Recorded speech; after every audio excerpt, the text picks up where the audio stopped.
1, 2, 3, 4.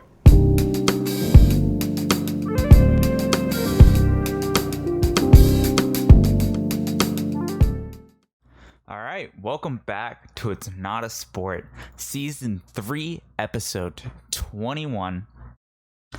As always, we're going to get right into our main talk first. We don't have a whole lot of news this week. Our main talk is the big news and something very interesting topic that came out that I want to discuss. So we're going to move into that. And then we're going to go into some of the news that came out this week. And then, of course, as always, esports moving in to finals, big world tournaments in the league scene and in the Overwatch scene being in playoffs. So look forward to that. Skip to the end if you want to listen to that. Make sure you always leave a like and subscribe and follow. Really helps us out. Comment as well. I'd like to hear what you guys say in the news, and you have any discussion, things I want to talk about on the show. Always looking forward to that. Then also check out our social media. Our Instagram, It's Not a Sport to You. All the links are in the description. All right, so with that, let's get into our main talk, which is Nintendo. So specifically the 35th anniversary of Super Mario Bros. So Super Mario Bros. 35 years old now. And in those 35 years, we've seen a lot of different Super Mario titles come out. Some hits, some not. A lot of hacks as well. Those are really fun to watch. If you haven't played one or seen a hack before, they're essentially fan-made Super Mario games. So definitely check those out. And Nintendo, they had a quick 18-minute video just explaining, how they're celebrating their mascot. And why I bring this up, and we're going to talk about it in a minute, but I think what we really want to do is just go over some of the news real quick. So some of the news that came out of the 35th anniversary Mario video was just really nothing huge, some really cool games, but mostly we got to see some merchandise, and there's a lot of events going on, like in Animal Crossing New Horizon. You can buy exclusive events in the New York store in Nintendo. So if you're in New York, Nintendo has an exclusive store there, and you can check that out and buy exclusive Mario merch, some from past, some that's brand new. What I really want to talk about is the games, so to speak. So the first one is Super Mario All-Stars. As you can see up on the screen in the video, the classic Super NES games that include upgraded version of Super Mario Bros., Super Mario Bros. The Lost Levels, Super Mario Bros. 2, Super Mario Bros. 3 with enhanced 16-bit graphics is joining the catalog of gaming available with the Nintendo Switch Online today. So basically, the OG Mario games, if you've never played them before, I think they've been up on the Switch NES online console for a while now, but if you want to check those out and play all those games, including the Lost Levels, which are here super difficult, you can go do that now. Also, what they announced, Super Mario 35. To sum this up, it's a battle royale. It's a Mario battle royale. It's exactly like Tetris Battle Royale that came out sometime last year, I believe. It comes out March 31st, or it will be playable, okay? It launches October 1st, but it will be playable until March 31st, 2021. So keep that in mind, because this is really what this main talk is going to be about. Then we have Super Mario 3D World, Bowser's Fury, a multiplayer mayhem pouncing into the Nintendo Switch. Just a multiplayer Mario game, nothing big. Games and Watch, Super Mario Bros. The collectible device is inspired by the original Game and Watch system, first released in 1999. Again, nothing really huge, just another Super Mario game. Then we have Mario Kart Live. It's like a real live Mario Kart that you get a toy and you set up a course around your living room and you play it on your Switch. I thought that was actually kind of cool, kind of neat. So it was that as well that they showed off. And then the big one, which leads us to our main talk, which is the Super Mario 3D All-Stars. Optimized versions of the 3DS Mario games, Super Mario 64, Super Mario Sunshine, and Super Mario Galaxy are all coming to the Nintendo Switch. And I believe with all these Mario games, they are out right now. They came out, or they're coming out, it says right here, on September 18th. So in a couple weeks, they will all be available on the Switch. Now, take note that these are the OG 3D Mario games. So 64, which came out on the Nintendo 64, Sunshine, which came out on the GameCube, I believe, Mario Galaxy, and which came out, I believe, either on the GameCube or on the Wii.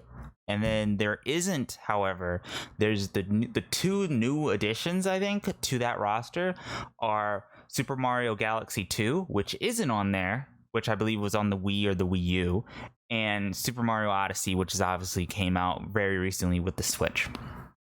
But those are the three big Mario titles. And these are the big three games that people are looking forward to. And we talked about this on the show before. They were rumored, and it turns out to be true, that people are looking at when this anniversary video came out with Nintendo. Now, side thing that they have apparently done a patent, and we'll probably see the same thing for The Legend of Zelda. We've mentioned before that they're gonna redo Majora's Mask or whatever, but bringing that back to the main topic is that these aren't I would say remasters of the game. They're not updated with the technology and the pixels and the art that we see today. They're more up to scale, where they brought up the pixels a little bit, so they look exactly the same. They brought up the scaling from 360p to 1080, so they're not new full-fledged games. They're just kind of more re-releases than remasters or remakes. And this brings on to some of the big issues that we see, and there's a Reddit thread that talked about it that are kind of the major complaints that people had that I think are very valid. The first one being $60 is too much for old games, and 3D All-Stars should be cheaper. I do agree with this because they're not full remasters. However, you are getting 3 for 1. They shouldn't be $60. I think the 40 would be an appropriate price, especially here, but they are $60. So what are we gonna do? 3D All-Stars is not a complete remake. It is just an upscaled version of older games. As I said before, Super Mario Galaxy 2 is not included. The release of the games will only be available until the end of March 2021, where it will be discontinued with both physical and the Nintendo eShop. Remember that. We're coming back to that. That's the main talk. All right. Super Mario 64 is based off of the N64 release and not the DS version. In handheld mode for Super Mario Galaxy, star bits are collected with the touchscreen. Super Mario 64 appears to be based on the Shindu version of the game, which patches out many bugs and glitches that speedrunners like to use, which kind of sucks because speedrunning is kind of what kept these games alive, and the only reason I really know about it is because of speedruns. So, let's go back for a second. The release of the game will only be available until the end of March 2021. So you have a little bit of half a year to pick up these games. This is unseen in the gaming world, and this is the first time I've seen this, where a company is releasing a product, but they're limiting it to a certain amount of time.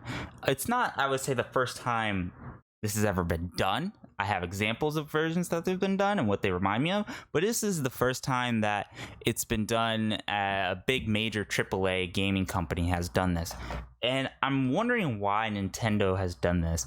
My first thought is you kind of go to Disney. Disney has a vault.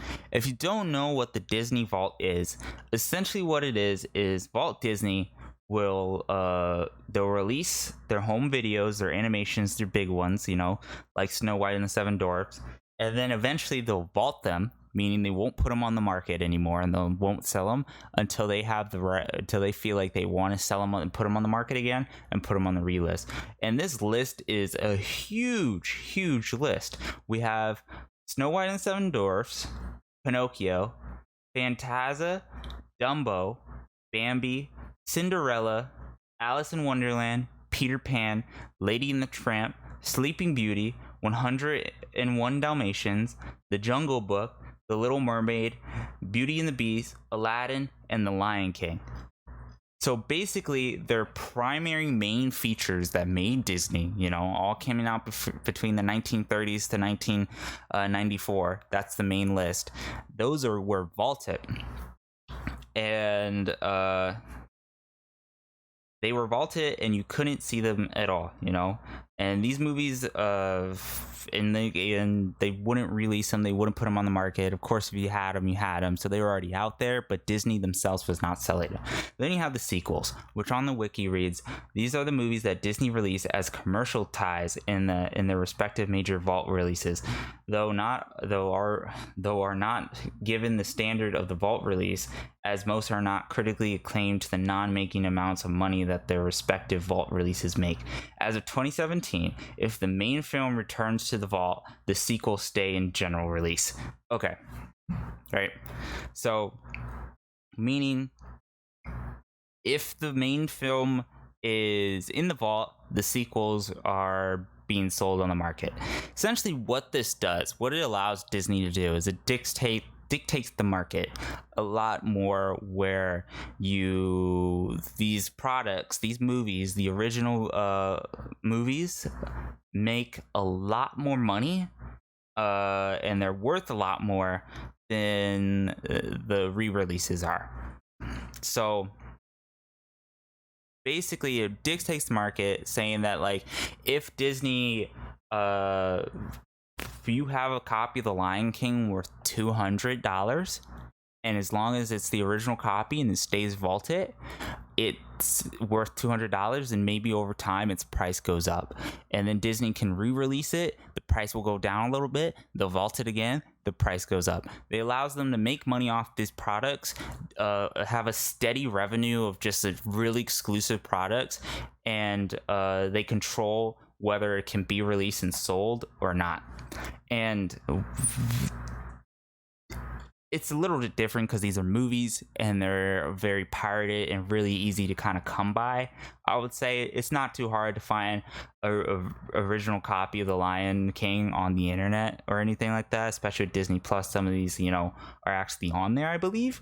So it's kind of an old system now where it doesn't really work for Disney anymore, which is why I think we're seeing like them kind of be unvaulted and remade in our current decade, with Mulan being the one that like just came out, even though Mulan isn't an originally vaulted Disney title, but The Lion King, for example, from last year, or Aladdin. So it allows Disney just to control their movie market. A more better gaming example of this, however, is actually Magic the Gathering's reserved list.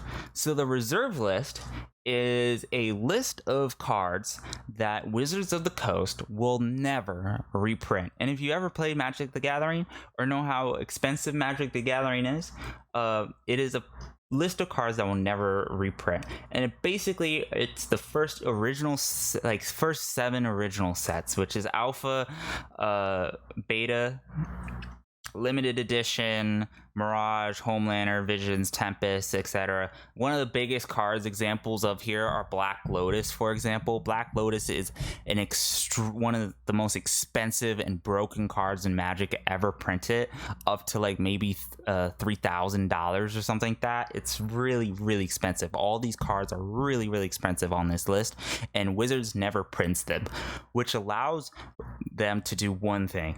Right. First, it allows Black Lotus, for example, we'll take the example of Black Lotus, to retain its price. It will always retain its price. This goes for all the other cards. Some of the famous ones are Black Lotus, the Moxes, the Mox Emeralds, the Mox Jets, the Mox Pearls, the Mox Ruby, Mox Sapphire, etc., etc. They retain their price, which means the dual lands as well. That's a huge controversial one now.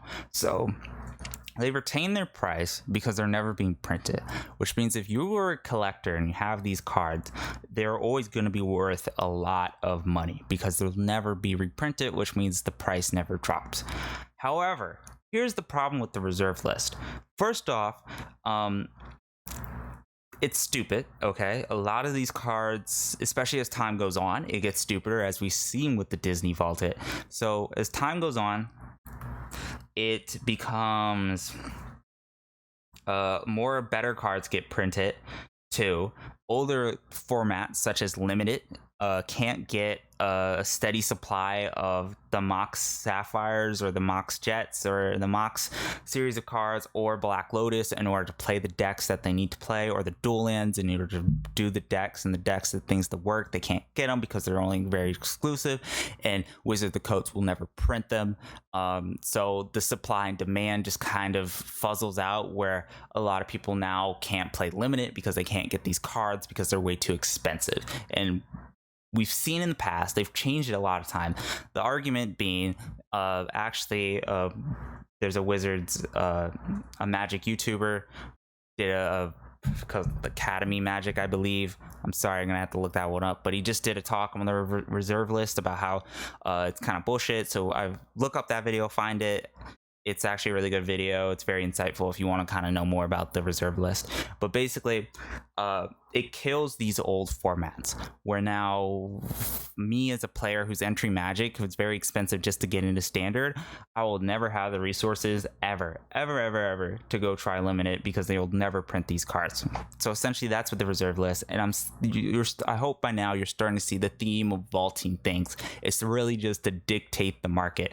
They're scared of printing these cards off the reserve list, even though a lot of these cards, like there's certain cards that are played now and just given away for free that have been taken off the reserve list, and these cards will still be worth something because they're the original copies. They're the old borders. You can't get them anymore, and even if they get reprinted, I mean, these prices of these cards will not drop. And they're scared to do that because of legal actions, quote, breaking the promise to the player, even though they've already made changes to the reserve list, removed cards from the reserve list, added cards from the reserve list, etc., etc. It just makes sure that they can have the power to keep Black Lotus a very expensive card, and they can't reprint it, even though original Black Lotus will always be very expensive because they don't do borders like that anymore, etc., etc. So, going back to Nintendo, to Mario, right? What does this do for Nintendo? Well, exactly what we just said. It allows them to basically dictate these games because they know that there's a lot of games that people want. And it's very different here because they're not stuff that I already have. If you buy this game digitally, will your Switch go up in price? Maybe. If you buy it physically, will it go up in price? Maybe. They're not remastered games at all. You're not getting anything new out of it. So them doing this decision that's the only way that I can think of this, is just them trying to test their core fan base, just like how Disney has, and just how Wizards has with the reserve list. But the big flaws with these is that over time they become obsolete, especially in the world with the internet. People aren't going to buy these Mario games. They've already been emulating them. You want them to stop emulating them. My friend, he just emulated Mario 64 on his computer. You want that to stop. You don't want people to keep doing that. So why limit it? So it's a very, very interesting move by Nintendo. They've been recently, I think, really experimenting with what they can and can't get away with in terms of game releases, in terms of the mobile market. We see it a lot with like the Pokemon Company too. So it's something I just want to bring to your attention, bring aware of. I'd love to hear your thoughts on it moving forward. Anyway, that's going to be our talk. Let's get into some news right now.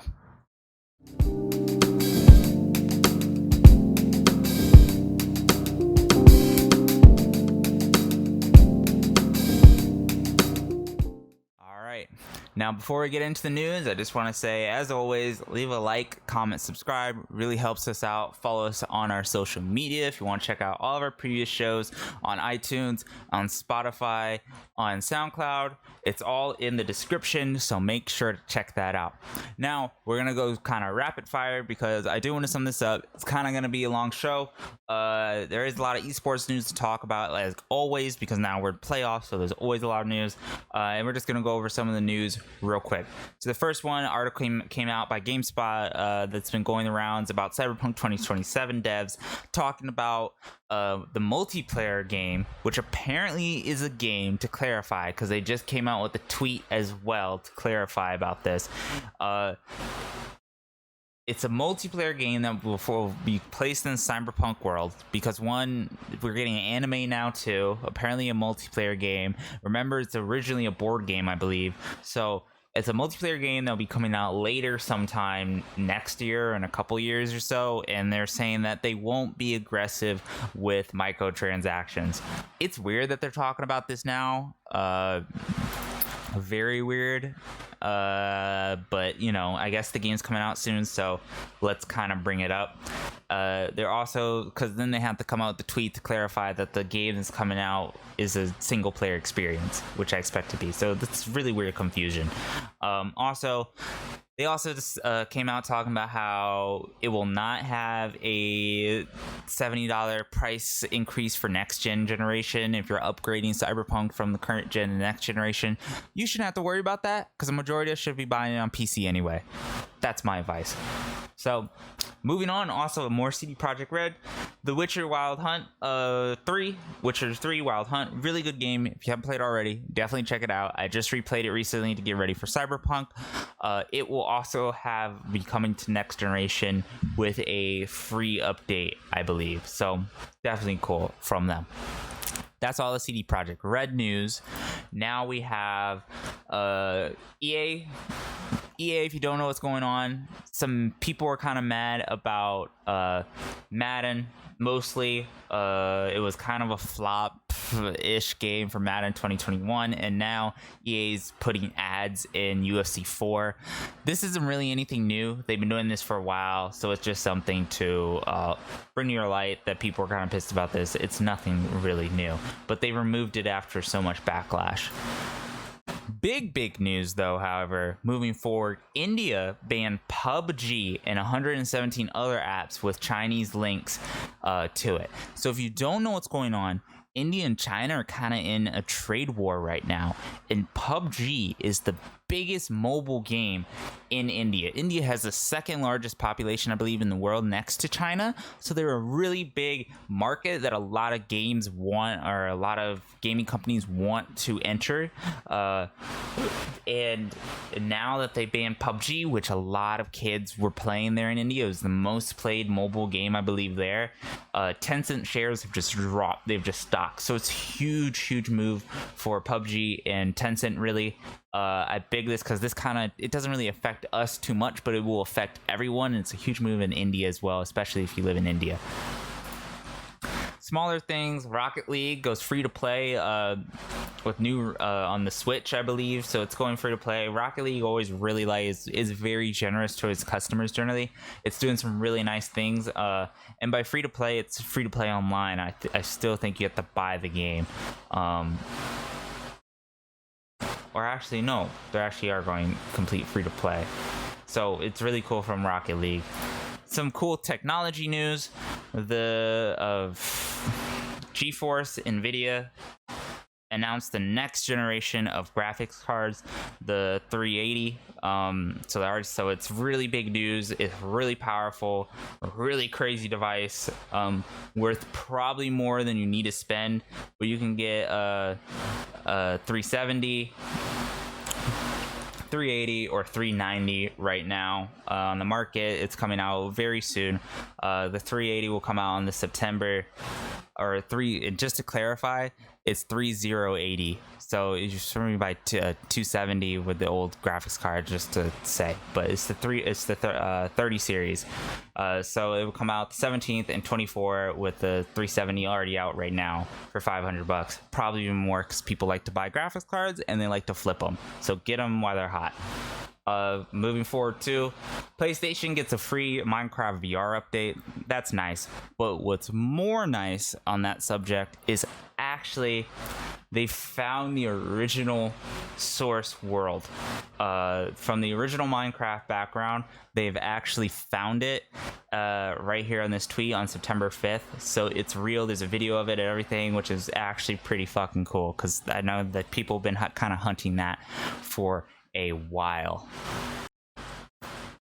Also, want to talk about Marvel's Avengers. Marvel's Avengers came out.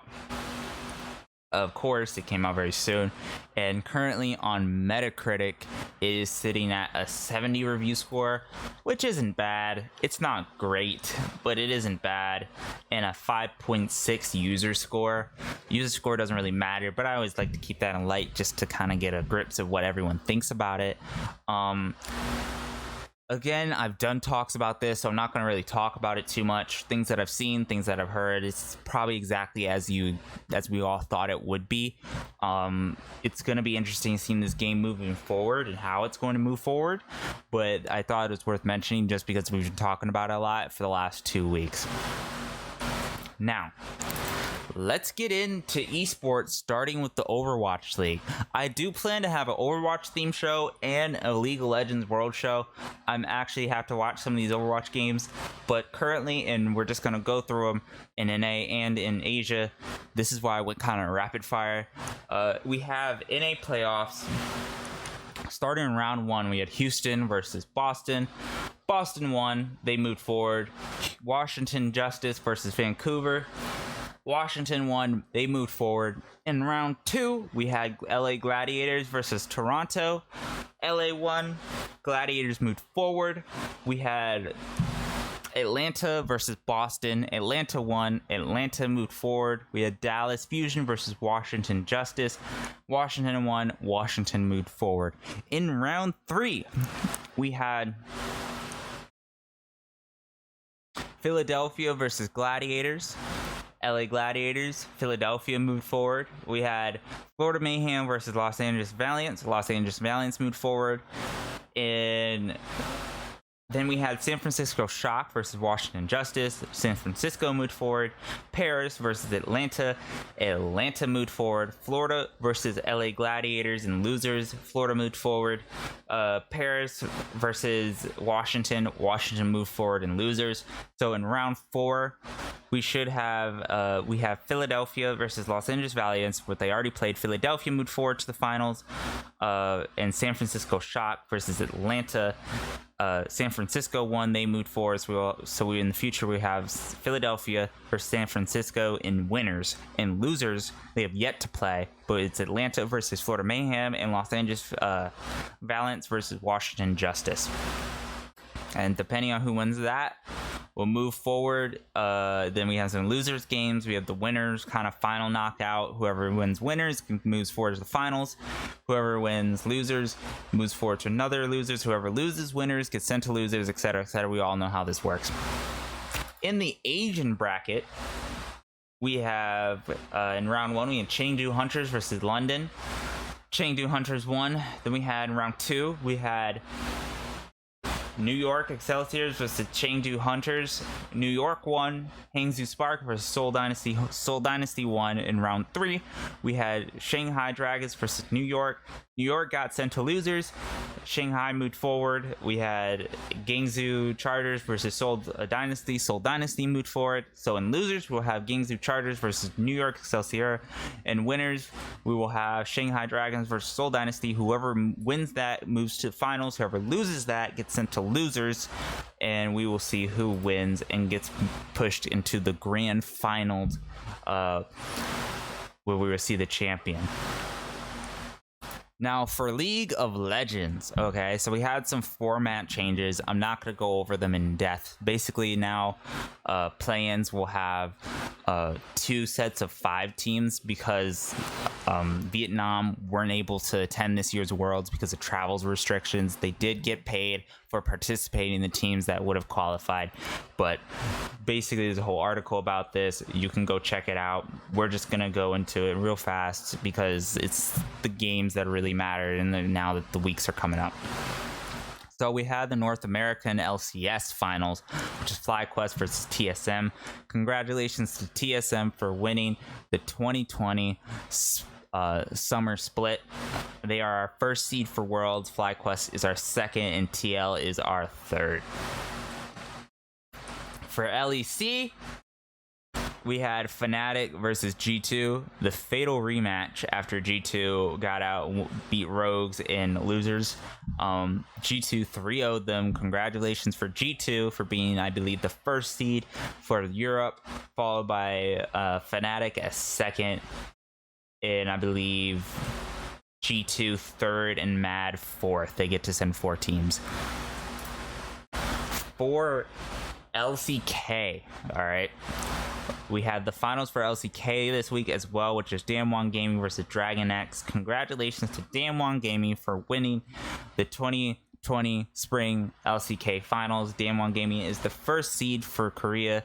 Dragon X is the second, and they are currently running the gauntlet to decide who is the third. And in the gauntlet in round 1, we had a Freak of Freaks versus KT. A Freak of Freaks won. They move forward. They go against T1 Tuesday, so I believe tonight actually at the time of recording this, and then whoever wins that goes against Genji, and whoever wins that is Korea's third seed. So what are the seeds for Worlds currently? For China, it's Top Esports in first, JD Gaming in second, Sunning in third. For Europe, G2 in first, Fnatic in second, Rogue for third. For Korea, Damwon in first, Dragon X in second, and to be decided. For North America, TSM in first, FlyQuest is second. And for the PCS, we have Mach Esports in first. So those are all the teams that are qualified for groups. For play-ins, however, which is where the changes happen, LGD Gaming is China's 4th seed going into play-ins. Mad is Europe's 4th seed. Team Liquid is NA's 3rd seed. For PSS, we have PSG Talon for their 2nd seed. Brazil is INTS for their 1st seed. CIS, which is Russia, Unicorns of Love, is their 1st seed. Then we have for Japan, it's V3 Esports. Latin America, Rainbow 7 is their 1st seed. Ocarina, it's Legacy Esports. And Turkey is Papa Supermassive. Pardon me. That pretty much sums up Worlds. We're gonna have a huge talk for that moving forward once all the teams are finalized, and the pickings are on September 15th for the groups and playing stages. So look forward to that. We're gonna have a huge talk about that. I think we're gonna bring on some guests for it as well. So look forward to the esports season of It's Not a Sport. Last but not least, we have game releases. Nothing huge. Tony Hawk Pro Skater came out this week along with Marvel's Avengers and the re-release of Kingdom of Amalur Re-Reckoning, which is actually one of my favorite cool games as a kid. Games to look forward to, we have The Sims 4, Star Wars DLC, more DLC. The Outer Worlds got some DLC coming up. Spelunky 2 comes out, Medieval Destiny, Crisis Remastered is supposed to come out, Hello Neighbor for Stadia. Pardon me, nothing huge big. This month is kind of already over until we go into next month where we get the Star Wars fighting games and some other games, and of course Cyberpunk coming up in November, which is basically towards the end of the year, but that's what we're all leading forward to right now. Anyway, that's going to be our show this week. Make sure to leave a like, comment, subscribe, follow us on social media. You can check out all of our other shows on our other platforms. All the links are in the description, so make sure to check that out. This has been your host, Salty Waffle, signing off, and I hope you guys are having a wonderful Bye.